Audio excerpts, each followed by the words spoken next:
Hi everyone, last session of the day. Thanks so much for joining me today. So my name is Daniel Werjo. I'm a solutions architect with the AWS startups team, and a key part of my role really is to help customers and businesses leverage the agility and operational efficiency of the cloud, but also the SaaS business model and approach. So today I'll be sharing a little bit about my experience and deep diving into how you can automate your multi-tenant SaaS environments. So before we get stuck into it, just a quick agenda for today. So we'll run through an overview of a SaaS environment, what that looks like, and the pipeline and automation there. We'll then go through two examples, one with serverless and another with container environment with EKS. And then finally, we'll wrap up on key takeaways and resources. And yeah, just to level set, as Nelly mentioned, this is a level 400 session. So we've assumed that you've got a bit of good grounding on AWS already. So let's get stuck into it. So typically in a SaaS environment, you might get different tiers and different architecture models to support your business requirements. For example, here we've got the pool, what we call the pool model. This is where you provision a shared infrastructure for your different customer base. So we call them tenants. So you have multiple tenants running on the same infrastructure. This could be, for example, your basic tier customers where they self-service your SaaS solution. We also see a lot of customers using the silo model. This is where you provide dedicated infrastructure for each of your customers.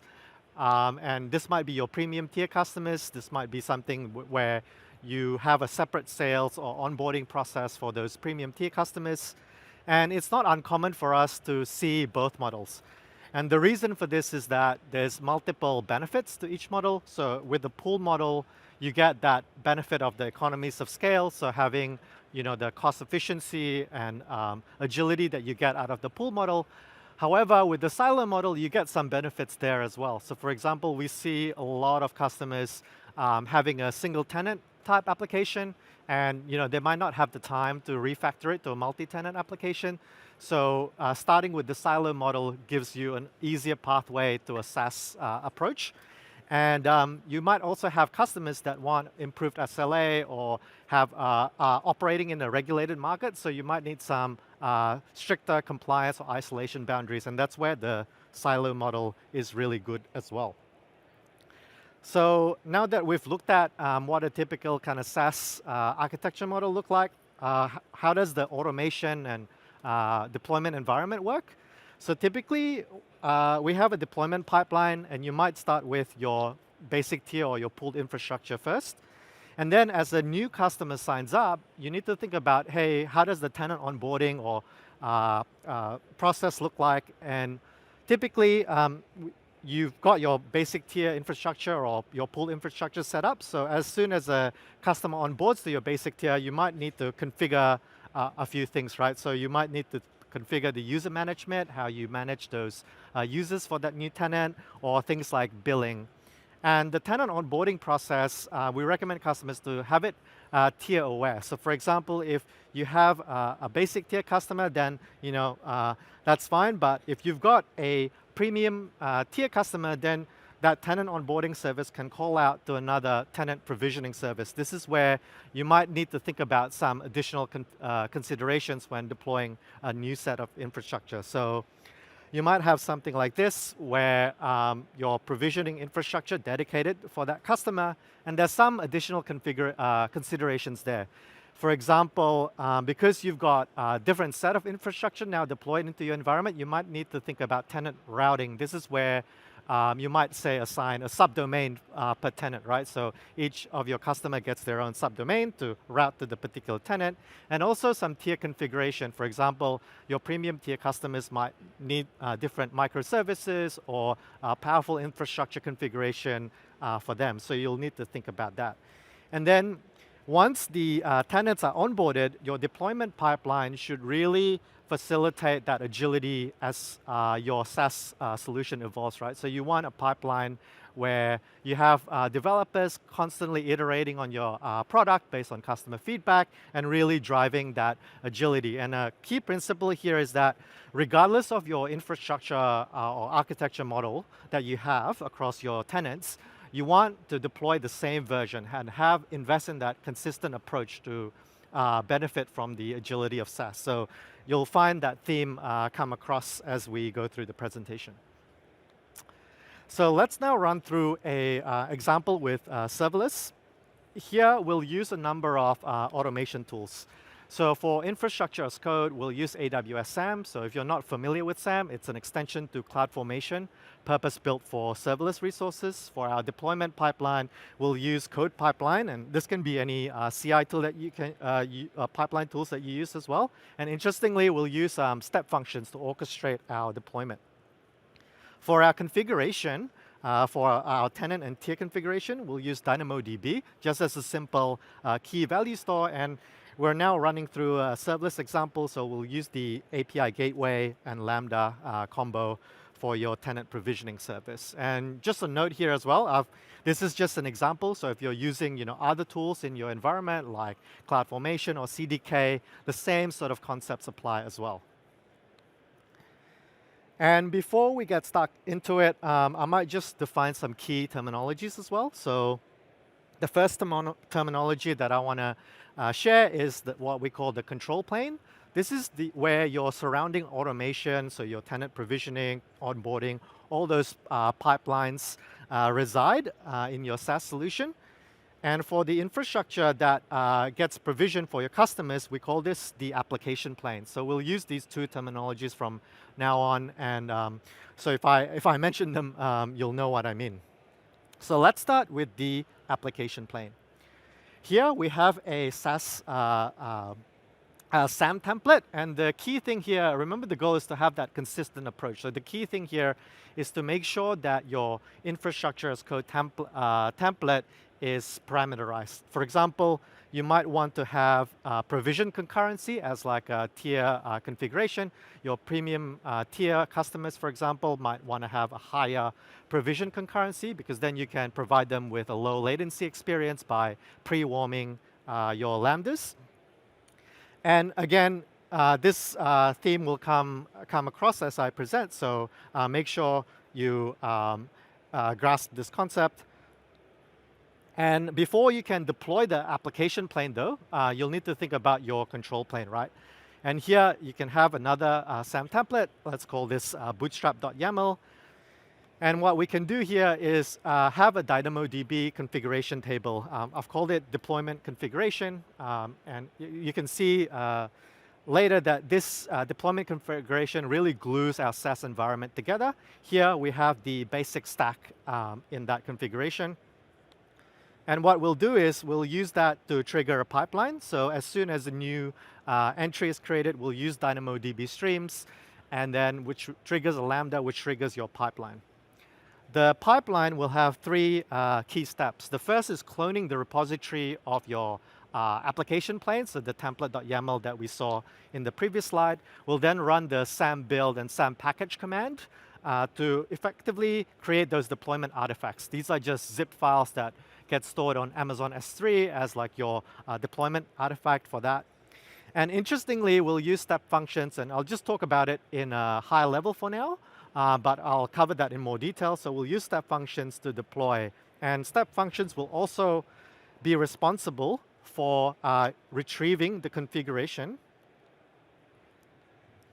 for that particular tier. So here in the basic tier, we've got the provision concurrency configuration, but this is just an example, right? So I've just shown one column there. You can have as much configuration as you want. And the output is a CloudFormation stack. Let's say this is your basic tier infrastructure stack. So now what happens as a new customer signs up to your SaaS platform? Well, if they're a basic tier customer, all you need to do is some configuration. We've already bootstrapped that basic tier environment before in the previous slide as part of the bootstrapping process. So you'll just need to make some configuration. For example, you might want to create a new user pool group if you're using Cognito for your identity service to house the users for that new tenant, and maybe create that first tenant admin user. We see that quite commonly as well. Now the fun bit is where you get a premium tier tenant signing up to your SaaS platform. Here, your tenant onboarding service will call a tenant provisioning service. And we'll take a look at the tenant provisioning service in a bit more detail. So what it will do is the tenant provisioning service will create a new entry in that DynamoDB configuration table that we saw before, and it will create a new stack in that configuration. It'll trigger the same pipeline, so cloning the repository, running the build process to create those deployment artifacts, and this time around, Step Functions will deploy the infrastructure with the premium tier configuration, right? In this case, a higher provision concurrency.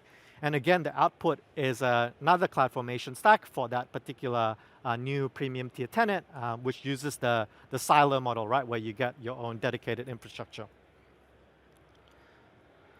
So now what about your deployment pipeline? You've got customers now onboarded into your SaaS solution, and you'll need to rapidly deploy changes to iterate on your product. So here, we can leverage the same pipeline. The only difference here is that your event trigger is a developer pushing the change rather than a customer signing up to your SaaS platform, right? So here, a developer would push a change. You'll trigger the same pipeline. And Step Functions, we'll dive deeper into this later, will update that change across your various infrastructure stacks. So in this case, you might have your basic tier tenant and 2 premium tier customers, and Step Functions will handle that deployment. And it will also take care of the configuration as we saw before. Now, if you've got lots of different tenants in your SaaS solution, you might need to think about, hey, how do I deploy this change safely? Here's where staggered deployment comes in. So staggered deployment is an approach that we recommend where you essentially deploy in waves. So here you'll see that in the deployment configuration DynamoDB table, I've got a wave number column. So what happens is that, let's say a developer pushes a change. You might want to deploy that change, say in your basic tier tenant. Let's call that wave 1. You then have a step in the middle, which is the monitoring and approval step. So this is where you might review your CloudWatch for any errors, or you might want to talk to your business team to see if there's any customer feedback. And after a period of time where you've built some confidence around this change, you can roll it out more broadly to your SaaS environment, for example, to your premium tier customers.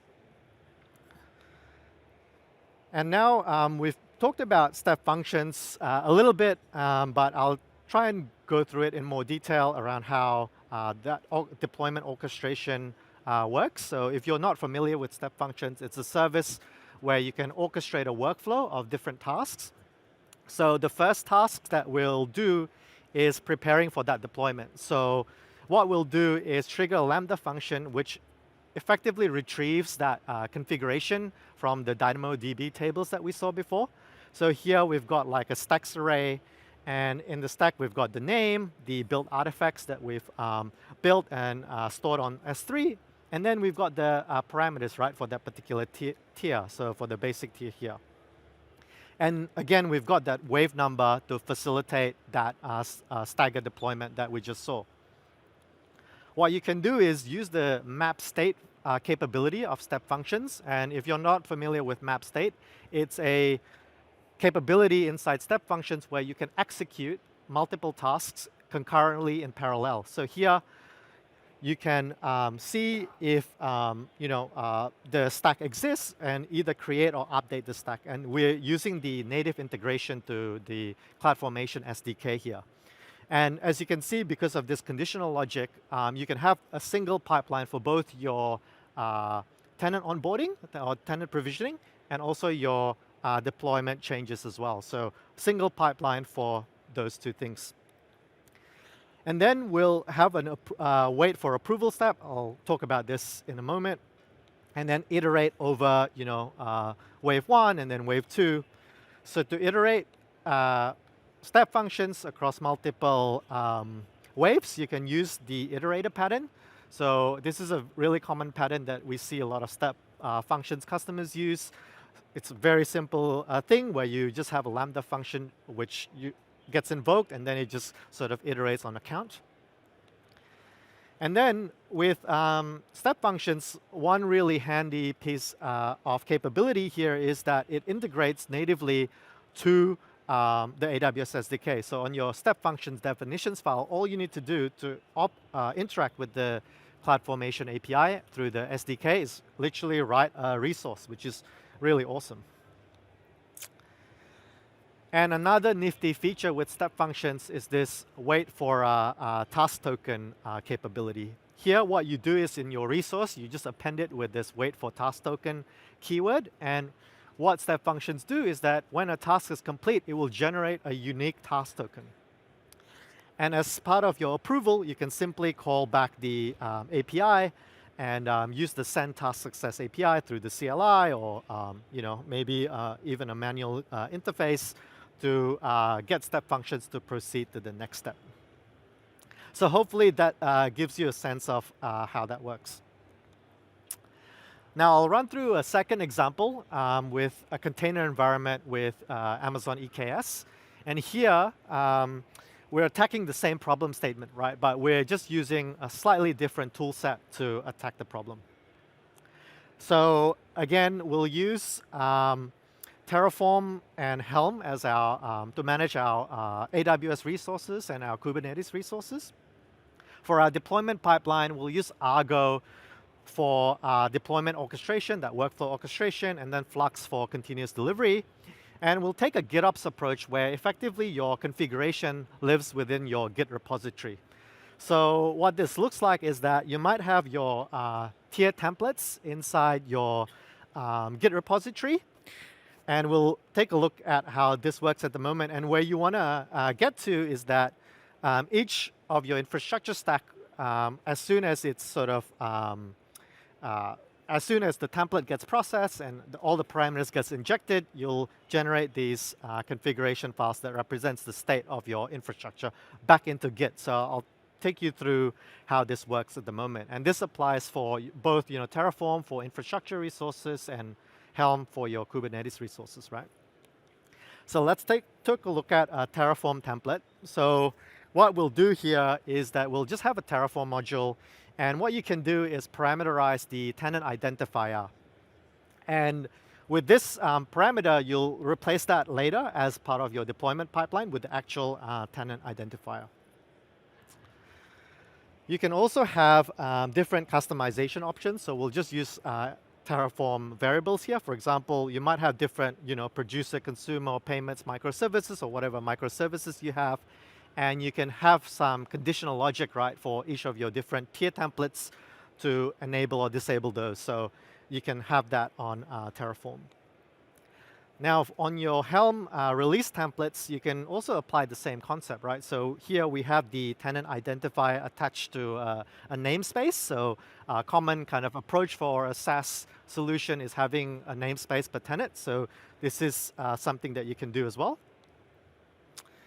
And when you're referring to your chart in ECR, which we'll see later, you can also specify a release version. And the release version can either be a wildcard version number, like 1.x, or a concrete version number. And you'll see how this works a bit later.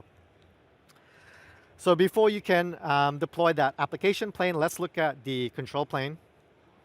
So again, you have your source code repository, which also contains all that configuration templates that we saw before.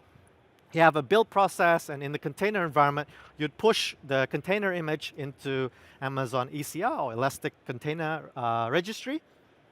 And so that's your Helm charts, right? And in your Kubernetes cluster, you'll have two controllers. So we talked about Flux and Argo before. And you might also bootstrap your basic tier or your pooled infrastructure environment. I won't cover that today, but I'll go straight into the tenant onboarding with your premium tier customers, right? So here, what you can do is that your tenant provisioning service can effectively call an Argo workflow, And the workflow will run 3 simple steps. First, it will sort of clone the configuration templates from your repository.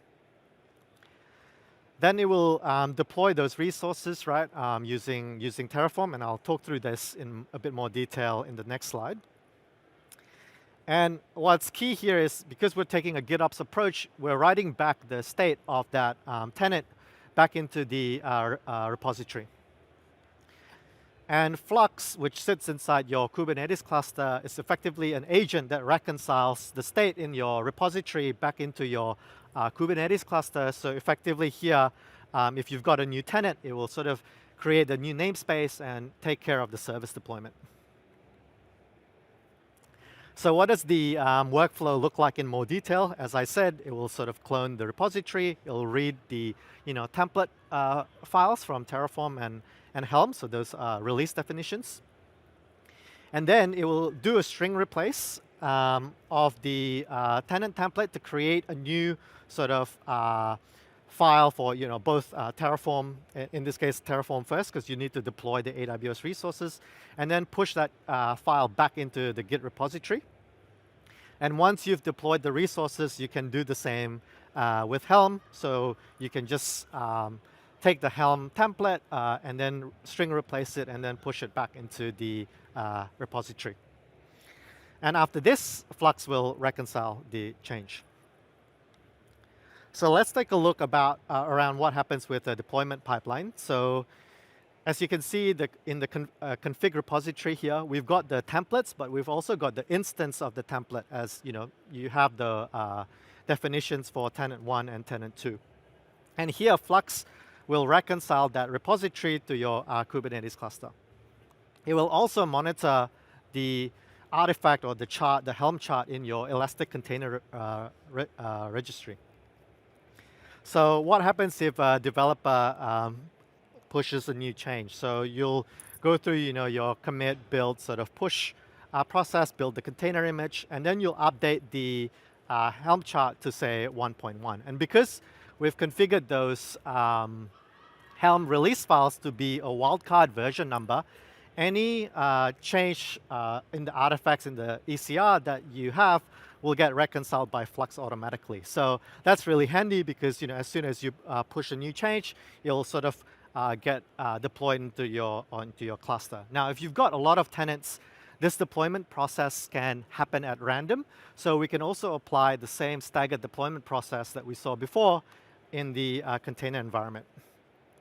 So let's look at what this looks like. Here, what we'll do is we'll specify, instead of a wildcard version number, so like a 1.x, we'll specify a concrete version number like 1.0. So then when a developer pushes a new change and then updates it to 1.1, Flux will just ignore the new artifact in ECR because you've just set it to watch for 1.0.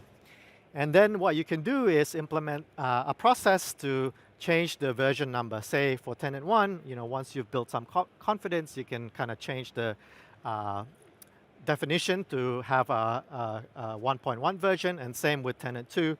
You can also use the Flux notification controller to sort of do an event-driven process there. And we've talked about your Kubernetes resources with Helm, but you can also apply, if you've got infrastructure changes along with your deployment, you can also sort of apply that similar concept there as well. So that brings me to the conclusion. So before we wrap up, just want to point out a few handy resources. So we've got some QR codes there on the screen. It contains both a step-by-step workshop and a code sample of what I've just covered. So if you want to dive a little bit deeper into these examples, I really recommend you guys taking a look.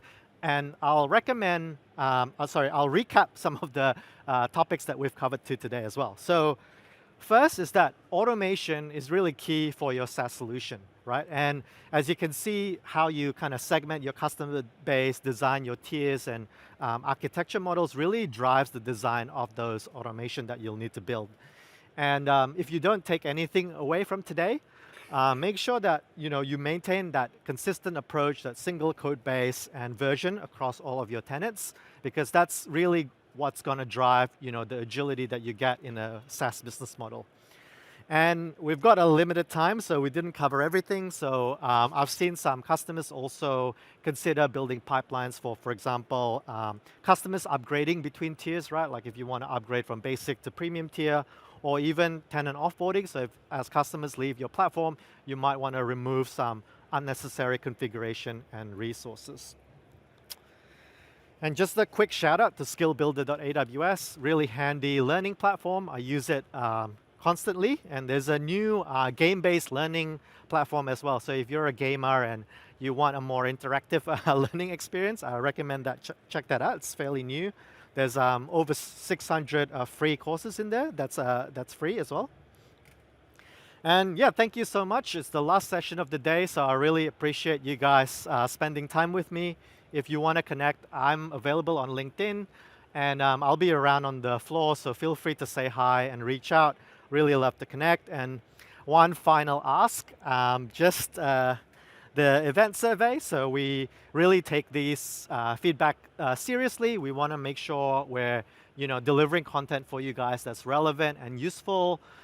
So if you have any feedback, please do take the time to give me a 5-star rating. So thank you very much. Thank you, Daniel.